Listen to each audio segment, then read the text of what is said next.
Oke, saya akan membacakan kisah horor yang berjudul Rumah Dinas bagian 1. Perkenalan.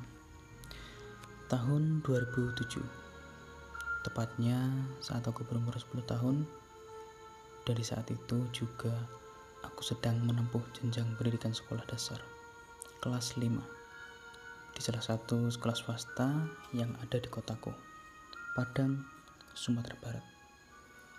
Sebelumnya, aku tinggal bersama keluargaku yang terdiri dari mamaku, papa, dan adik perempuanku yang serumah, yang rumahnya berada di pinggiran kota. Ya, memang rumahku pada saat itu cukup jauh dari kantor papaku dan sekolahku yang berada di pusat kota.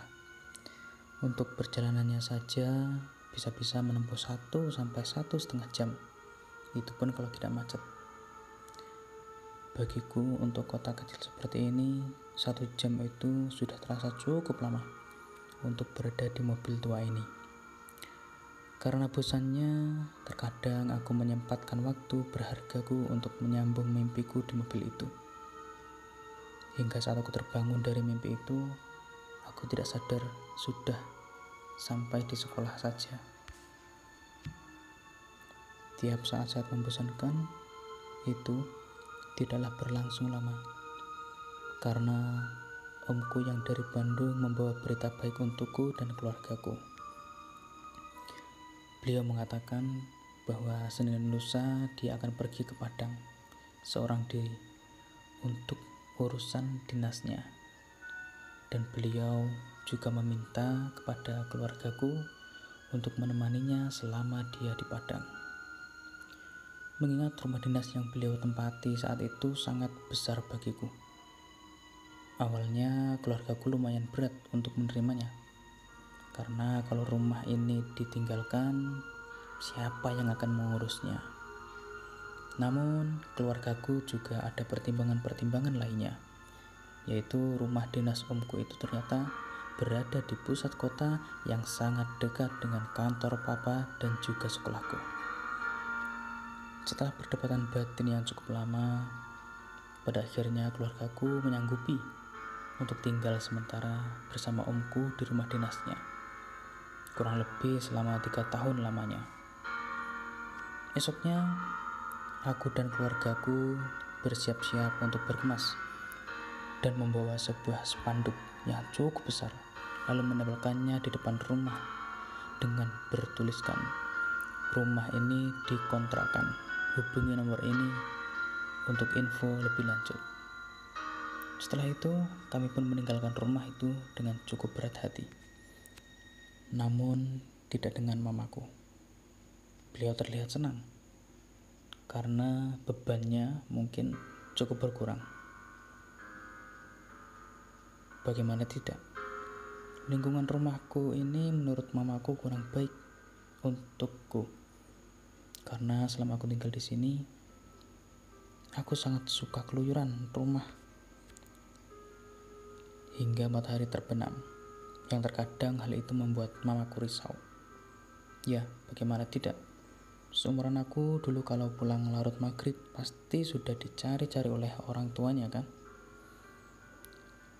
Anak kecil mana ada yang keluyuran maghrib-maghrib yang ada nanti diculik sama hantu? Begitulah kira-kira ancaman orang tua zaman dulu untuk menakut-nakuti anaknya jika pulang telat. Aku bukan tipe anak yang percaya akan hal-hal berbau mistis seperti itu. Tapi semua mindsetku itu berubah seketika ketika aku dan adik perempuanku telah benar-benar mengalaminya sendiri. Bukan hanya aku dan adik perempuanku saja yang mengalaminya. Aku yakin mama dan papaku pasti juga menyadari akan hal itu.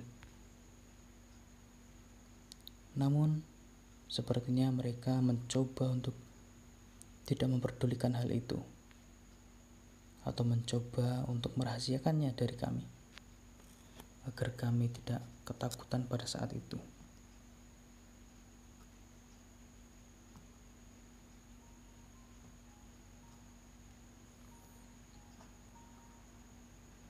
Entahlah. Dan inilah awal kisah nyataku berawal. Bagaimana aku dan adik perempuanku mencoba untuk survive dari hal-hal gaib yang mengganggu kami selama 1 tahun lamanya. Akhirnya kami pun tiba di rumah dinas omku. Dan seketika itu aku takjub melihat rumah dinas ini. Karena jauh sangat berbeda dari rumah yang biasa aku tinggali. Rumah dinas ini begitu besar dari bayanganku.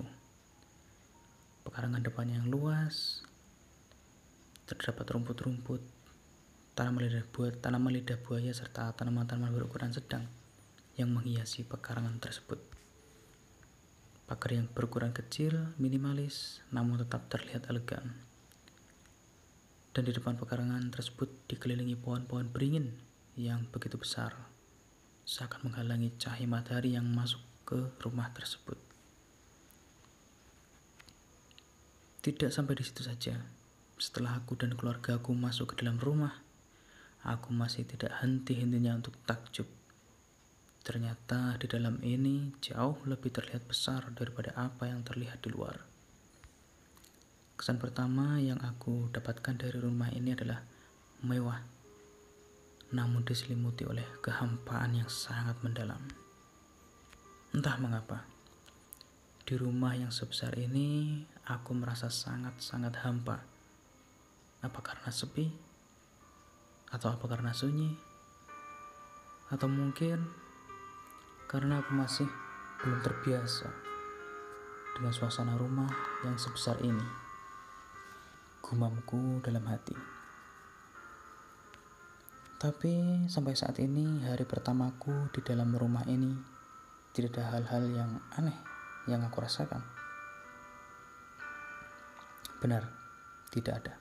Sampai dimana pada hari itu datang, hari dimana sepupu laki-lakiku datang secara diam-diam keesokan harinya.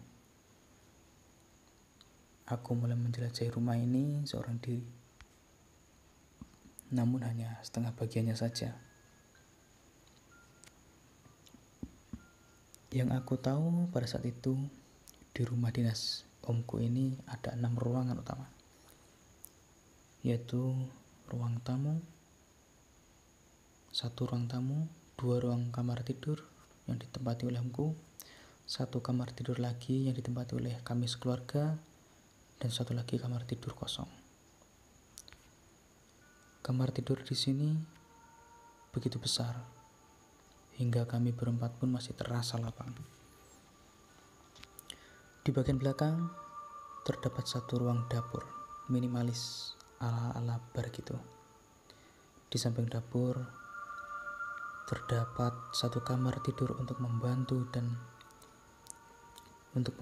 dan jika kita berjalan ke belakangnya lagi terdapat 1 ruang dapur yang lumayan besar namun tidak terpakai lagi.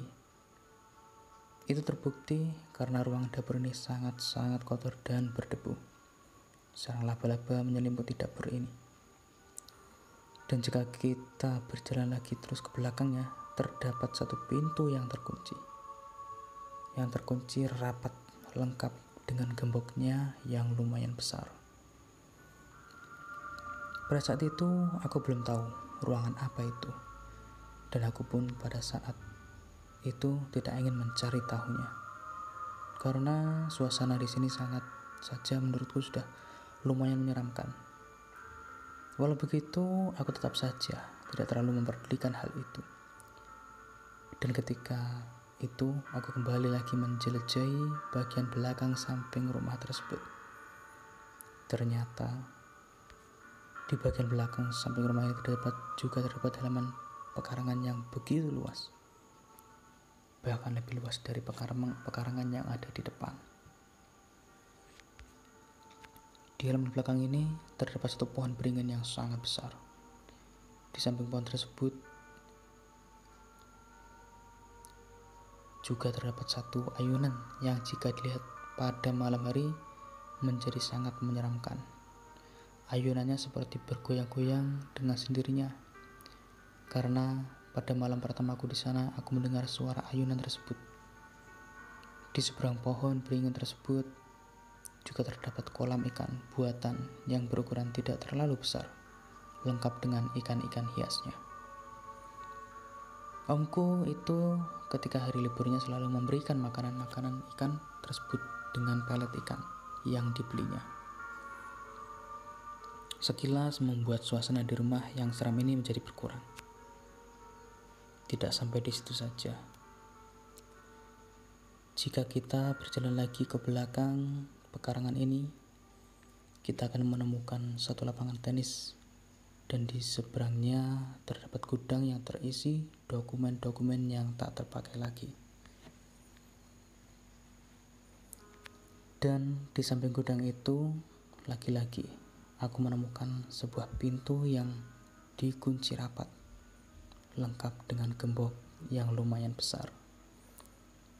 Tapi aku tidak ingin mencari tahu apa yang ada di balik pintu itu. Oh iya, aku tidak tahu apakah rumah dinas ini termasuk ke dalam kompleks perumahan atau bukan. Karena sepertinya rumah dinas ini berdiri sendiri, tidak seperti komplek-komplek perumahan pada umumnya.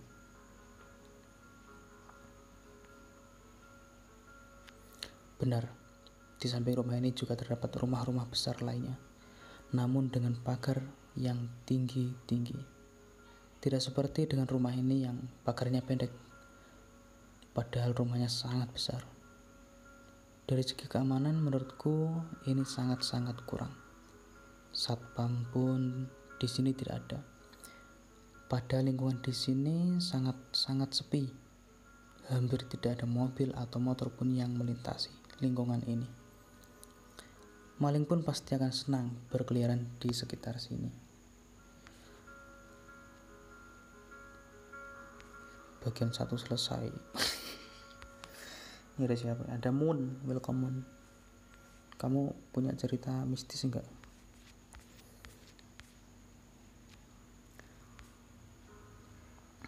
Udah pergi dia? Enggak. Kau udah pergi atau gimana? Udah bales. Udah, bagian kedua, fenomena aneh. Ini diambil dari kisah nyata ya. Tidak terasa 1 tahun lamanya telah berlalu. Aku lewati begitu saja.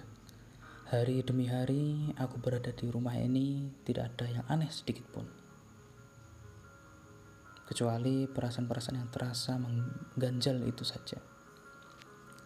Perasaan mengenai suasana di rumah ini yang begitu sunyi, sepi, dan juga terkadang terasa hampa. Mungkin karena aku pun sudah mulai terbiasa dengan perasaan-perasaan menjangkal tersebut, yang membuat diriku terkadang tidak memikirkannya lagi. Namun, tepat pada pertengahan tahun kedua, perkiraan antara bulan April atau Juni, fenomena-fenomena yang aneh mulai terjadi di rumah ini.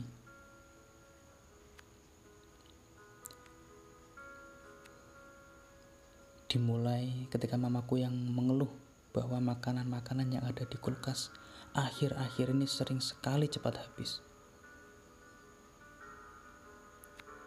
Padahal mamaku sudah menakarnya dengan benar, seperti hari-hari biasanya. Ngomong apa sih? Ini aku baca ini kisah horor. Bang, malam-malam ada gak ke dapur nyuri-nyuri makanan? Begitulah tanya mamaku ketika itu.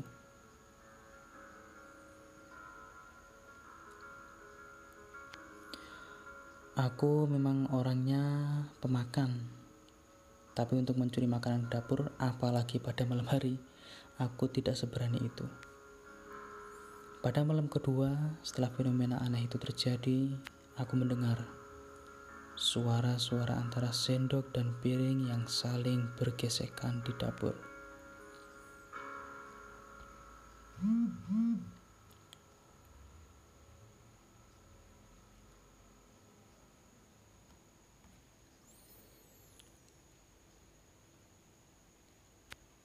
Sedangkan tempat tidur adikku, mama dan papaku berada di pojokan dekat jendela luar.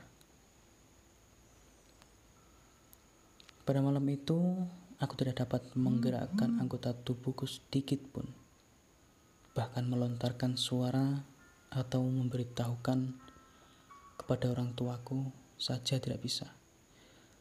Semakin takutnya diriku karena mendengar suara-suara aneh tersebut. Namun aku mencoba untuk meyakinkan diriku sendiri, sembari menundukkan kepalaku ke bantal dan selimut dalam-dalam. Palingan cuma kucing. Begitulah gumamku. Lalu terlintas di kepalaku kembali. Oh iya, mungkin si Om yang ambil makanan ke dapur. Dan ketika itu aku sedikit tenang, yang pada akhirnya berujung pada ketiduran. Besok paginya barulah aku menceritakan hal tersebut kepada mamaku.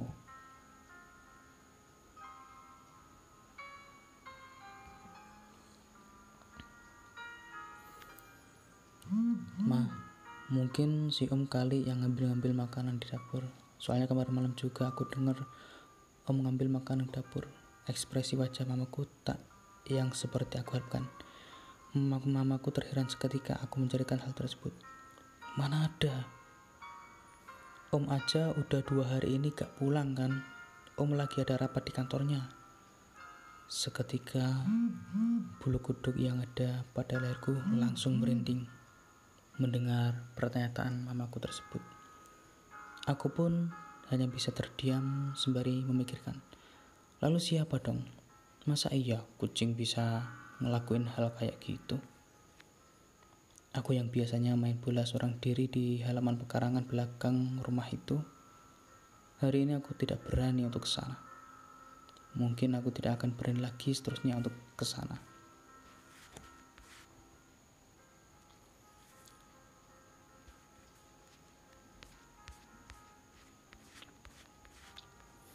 Besoknya adalah hari libur. Siang-siangnya aku dikejutkan dengan suara teriakan mama yang mengatakan bahwa barusan mamaku melihat seorang berlari ke arah dapur belakang.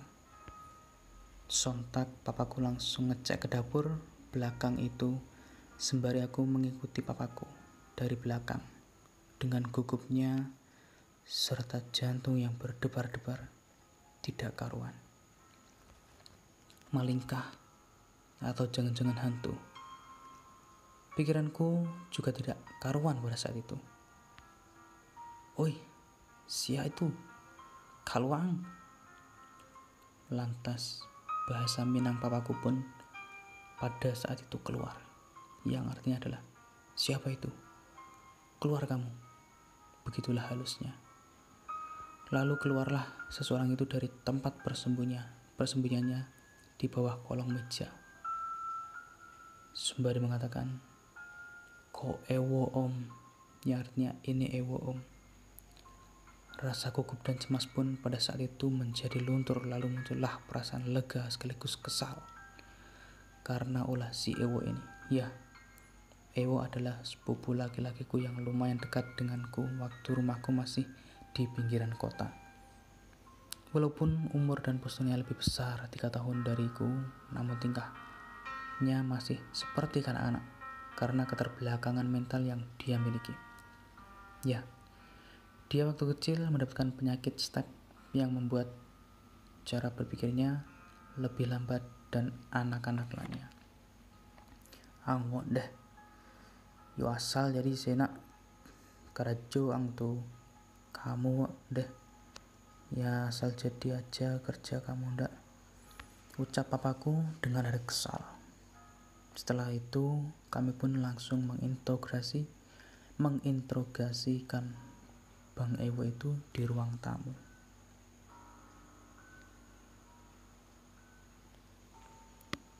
Lewat mana kamu masuk wo? Lalu menjelaskan bahwa dia masuk memanjat ke atap rumah lalu melompat ke ruang belakang. Ruangan di dapur belakang yang terkunci pintunya. Itulah gembok yang terbuka, tidak ada atap tersebut. Dari situlah dia turun lalu mengotak-atik kunci pintu hingga terbuka. Lalu papaku bertanya kembali, "Alah baralamu di sikowo?" Sudah berapa lama kamu di sini, Wo?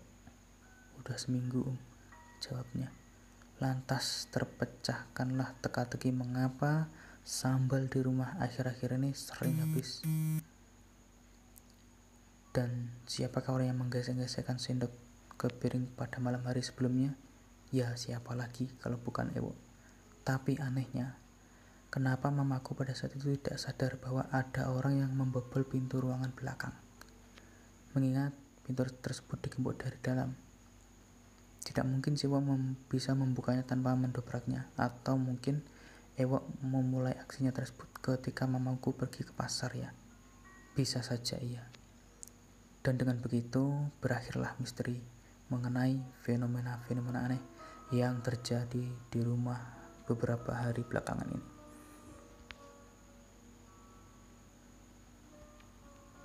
Capek aku. Buka WhatsApp dulu lah. Anjay.